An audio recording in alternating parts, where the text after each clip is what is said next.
All right, so here's what we're gonna do. I have here on my second camera, let me add this for y'all so that you can see it. There is my pot that I am going to make my spaghetti sauce in. The first step of this spaghetti sauce is to, excuse me, saute some onions. So, anybody remember the phrase you always need to know when you saute? Anybody? Hot pan, cold oil. I know some of you know it. I probably beat you as you were typing it in. Hot pan, cold oil. Always, always, always heat your pan before you add your oil to it. It does not take this pan too long to warm up. So I'm going to go ahead and put my oil in, and I can tell just from putting that oil in that the viscosity of the oil has changed. I know this pan is hot. As soon as the oil hits that pan, it's at temperature. There's no need to wait. So into this pan goes my onions. Voila. And I don't know if you can hear that sizzle. It is the best sound in the whole world for my ears and for my tummy, because I know something good is going to happen. So I'm just going to briefly saute these onions.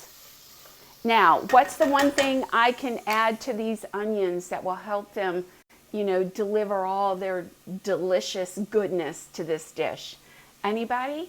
What could I throw in there? A little bit of salt. Absolutely, a little bit of salt. Now, I always keep my salt cellar right next to my stovetop. I'm going to flip the lid here and use my fingers. I always cook with kosher salt. So I'm going to grab a little bit. I never measure. I just put a little on there to lightly coat it. And that's going to help those onions to release all their wonderful liquid.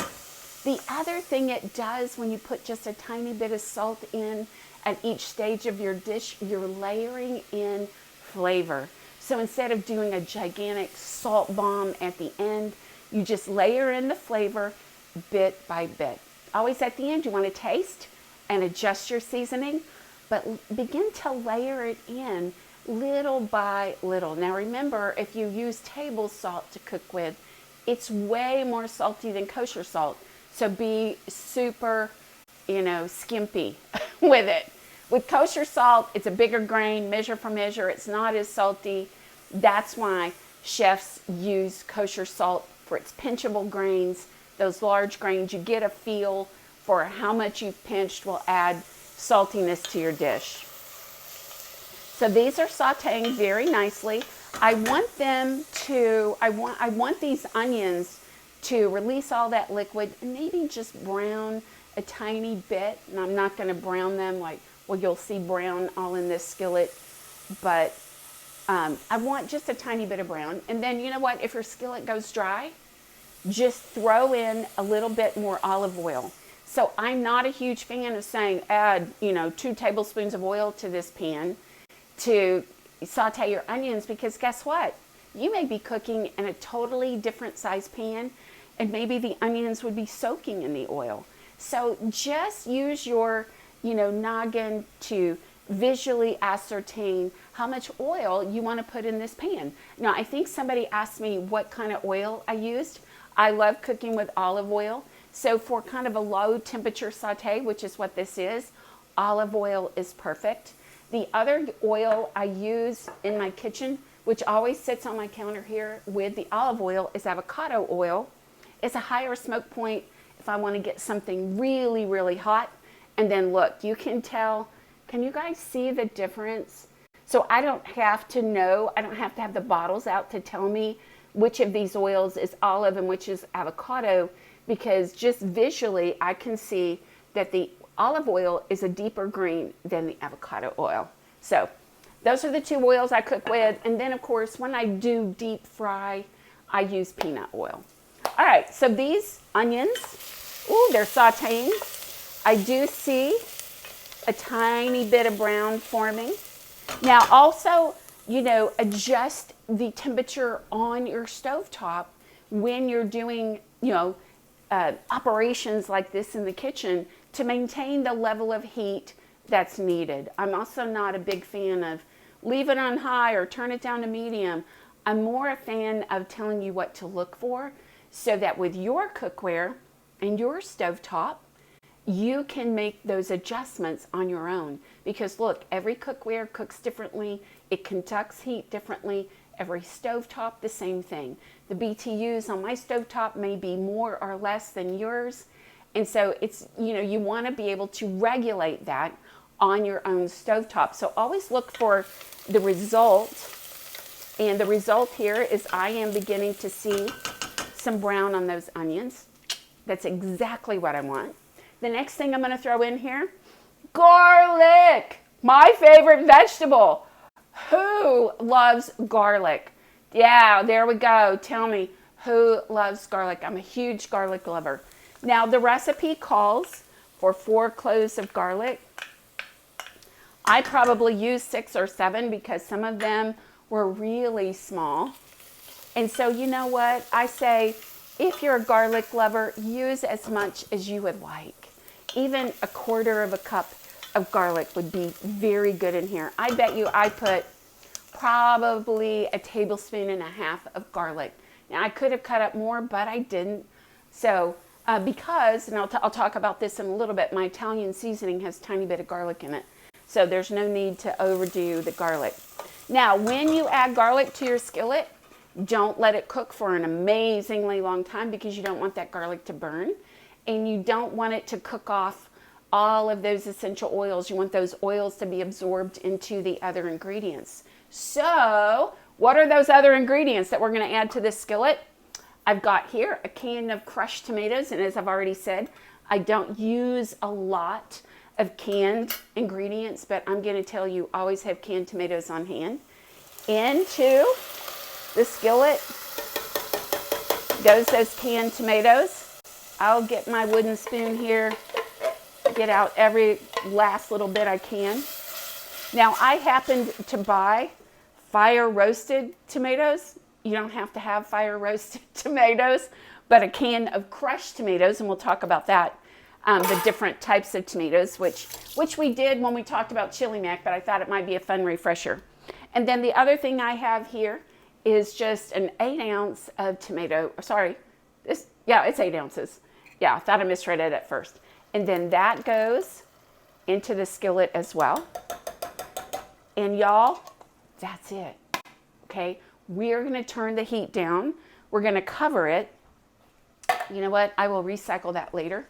Let me do this. All right. Now, I'm gonna turn it down. Well, first of all, I'm going to bring it back up to a boil or a simmer. Now, you have to be really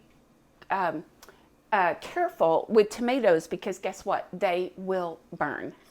So you want to be super careful. There's not a lot of water in this recipe. It's a really nice, thick, and rich tomato sauce. Can you guys see those bubbles? It's starting to bubble. So there's bubbling around the edge of the pan there. I am going to turn this down. I want to maintain that simmer. It won't take much heat. And I'm going to put that right there. So there goes my tomato sauce. Let's take a look. Yeah, so you know what? The recipe calls for it to cook for about an hour. I would say half an hour to an hour. These flavors will be kind of melded in there and you are going to love it. And I'll show you, we're not done with it, but I'm going to let it cook, until about 11:40 or so, 11:35. I'm going to cheat a little bit. I can always put it back on the burner later if I need to, but I probably won't need to.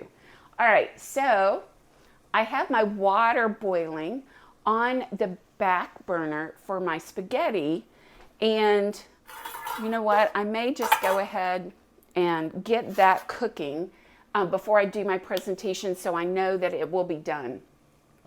So with spaghetti or any kind of pasta, right? It's super important to cook it well. One time I made, some kind of pasta dish for my daughter. She came over and she likes to grab the pasta and eat it. She goes, "Mom, what did you do to this pasta?"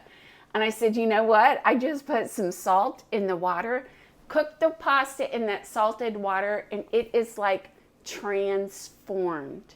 So if you don't already, my recommendation is you cook pasta in salted water.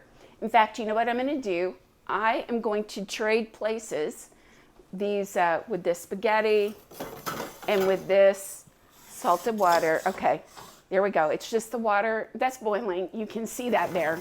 I turned it to a boil before class so I could make sure that it's going, and I'm going to turn it up just a little bit. So you want a nice boil to your water. You can see that it's really moving around there. And then the rule of thumb, you may have heard it, is salty like the sea. And here's what I do. I really don't even measure. I take my salt cellar here and I take it and then I just dump a bunch of salt in there. Oops, and I've almost used up all the salt. My salt cellar between that and the spaghetti sauce, but I have more. All right, so that's all you gotta do. Salty like the sea. I'm gonna grab my pasta here. Now, how much pasta do you need per person? Does anyone know? How much pasta do you need per person? Let me turn this back up and get it to a boil. All right, let's throw this in. Okay, now I throw it in. My mother used to break it up. You know, she was a good old Southern cook and she thought she needed to break it into pieces. But I put it in there whole and I'm just gonna kind of stir that around until that pasta's in there. You always want to stir it and make sure that none of the, you know, the pasta pieces are sticking together. So always give it a really nice stir. And then I'm just going to leave that on a boil. I turned it off a high from my burner. Now I'm going to get out, in preparation for that pasta, my colander here. So that's going to go in the sink and we are all good. Now this pasta needs to cook about 8 minutes. So I'm setting my timer.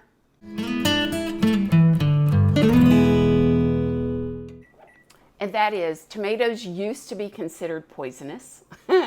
So it wasn't only up until about 10 years ago that tomatoes were something that people thought, oh, we can eat on a daily basis because they were part of the nightshade family. People literally thought that they would die if they ate tomatoes. And then in 1830, some guy stood on a courthouse step somewhere, ate a whole basket full of tomatoes. People gathered around and said, oh no, we're gonna see him die. And he didn't. And so that's when tomatoes really became popular. So it's crazy. Up until then, they were ornamentals. All right, so I have just drained this pasta into this fabulous colander. Now, the thing that I like to do is I like to put this pasta back in to the pot that it was cooked in.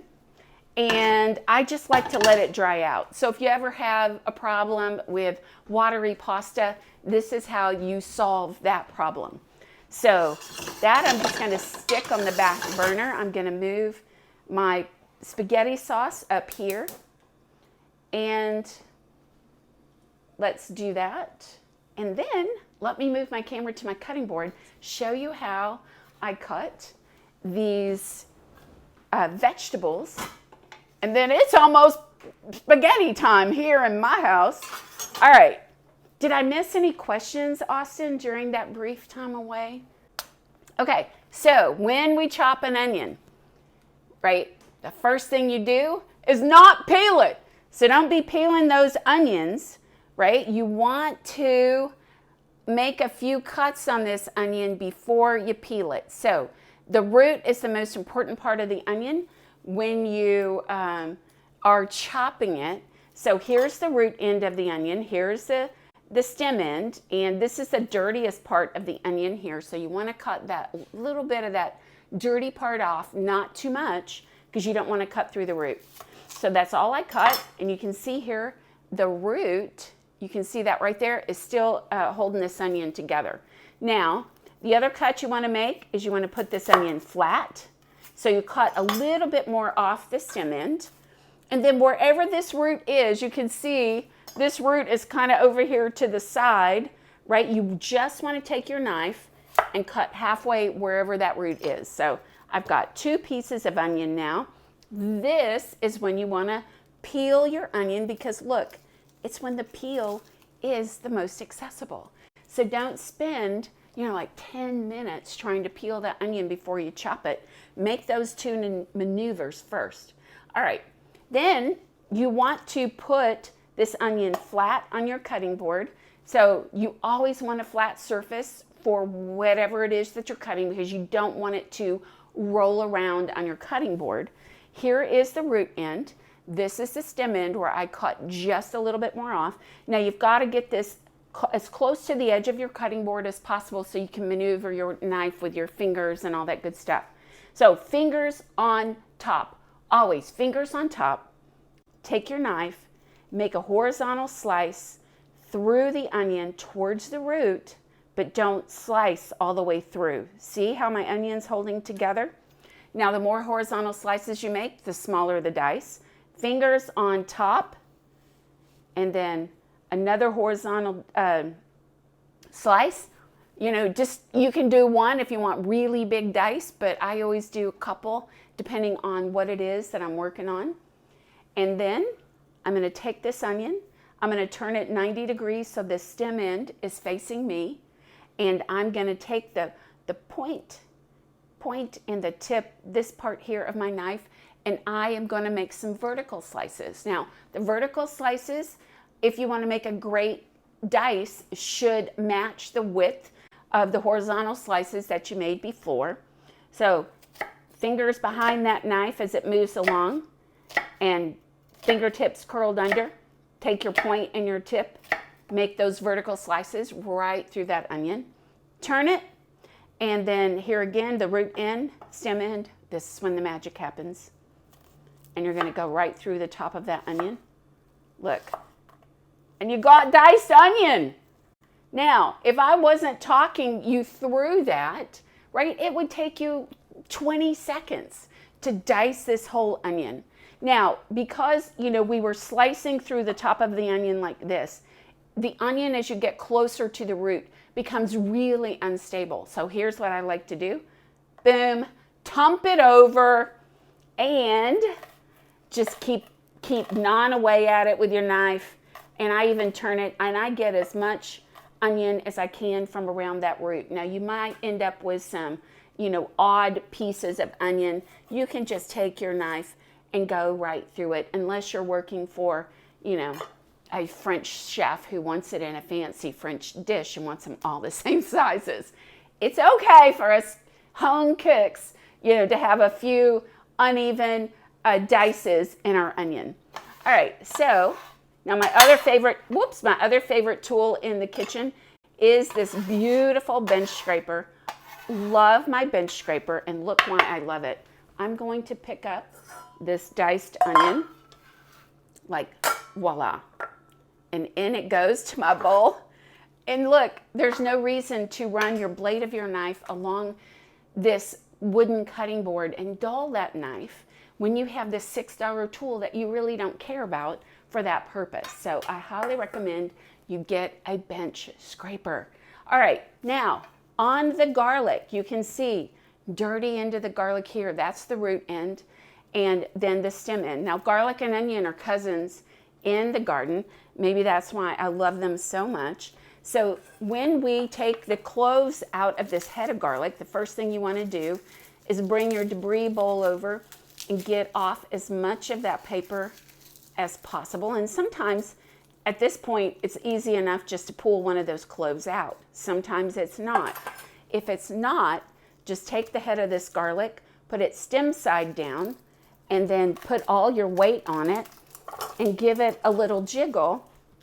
And of course, it's not going to do that today for me because that's just how things are rolling. But normally the cloves will go everywhere and it'll break right open, but I certainly loosened them up.